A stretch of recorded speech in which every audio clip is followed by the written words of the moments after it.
مهمې جملې ذکر په الماني ژبه باندې په دې کې یو مهم لغت دا موږ پښتو کې وایي تحکاو یا تاخانه، په انګلیسي کې ورته بیسمنټ وایي. بیسمنټ د ځمکې لاندې.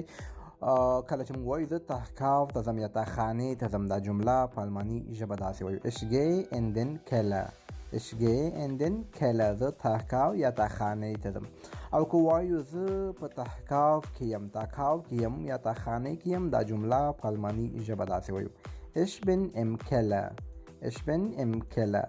او که موږ چاته وایو ته چیرته یې، دا جمله په الماني ژبه داسې وایو wo bist du. wo bist du. دوستانو کله چې موږ وایو هوا نن ډېره یخه ده، موسم نن ډېر یخ ده، دا جمله په الماني ژبه څنګه وایو تاسو په کمنټ کې ولیکئ.